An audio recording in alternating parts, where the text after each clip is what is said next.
आप तो भाग्य विधाता है ना माँ, सबका भाग्य निर्धारित करती है।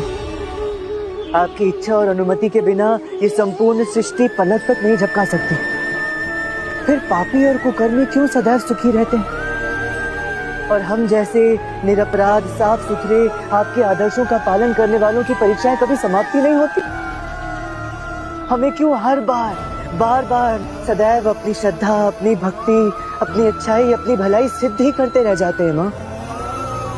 ये सारे कष्ट, ये धिक्कार, ये तिरस्कार, ये ठोकरें, ये घृणा, ये हमारे हिस्से क्यों आते हैं माँ? लंकापति रावण, संसार का सबसे अहंकारी और शक्तिशाली मानव, वो भी तो सुखी ही समझता था ना स्वयं को।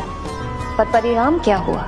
अहंकार और मद के नशे में चूर एक ऐसा राजा हिरण्यकश्यप, जो भगवान की मूर्तियों को तोड़कर स्वयं को भगवान घोषित कर चुका था, उसे भी यही लगता था कि उसका कोई कुछ नहीं बिगाड़ सकता। वहाँ अमर है, अजर है, अमिट है, उन्हें कोई नहीं मार सकता। पर क्या उसे पता था कि उसी के घर के एक कोने में एक सूखी घास का ढेर है, जिसमें एक छोटी सी चिंगारी सुलग रही है। उसका अंत उसी के घर में जन्मा, विष्णु भक्त प्रहलाद के रूप में।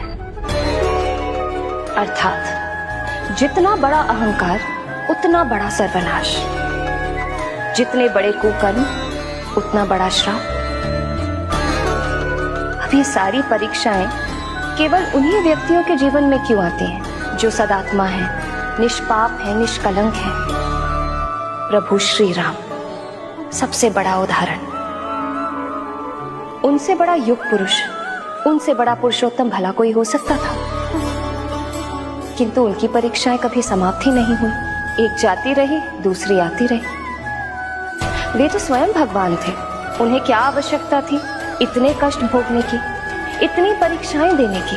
पर उन्होंने ये सब सहा, क्योंकि वो जानते थे कि कोई भी अपनी नियति से नहीं भाग सकता, और एक राजा का कर्तव्य उनकी नियति थी, जिसे निभाना उन्होंने अपना परम धर्म समझा। उदाहरण बने कि जब प्रभु श्री राम जैसे परम पुरुष, परमवीर धनुषधारी नियति का सम्मान करके उसका अनुसरण कर सकते हैं, तो रामा क्यों नहीं? परीक्षाएं मनुष्य के भीतर के अहंकार, मनुष्य के भीतर के रावण पर नियंत्रण रखती है रामा, जिसका अंत सदैव कल्याणकारी ही होता है। कठिन समय का सबसे अच्छा मित्र है साहस। साहस ही है जो मनुष्य को हर विपत्ति से निकाल लाता है। उसे मत खोना रामा।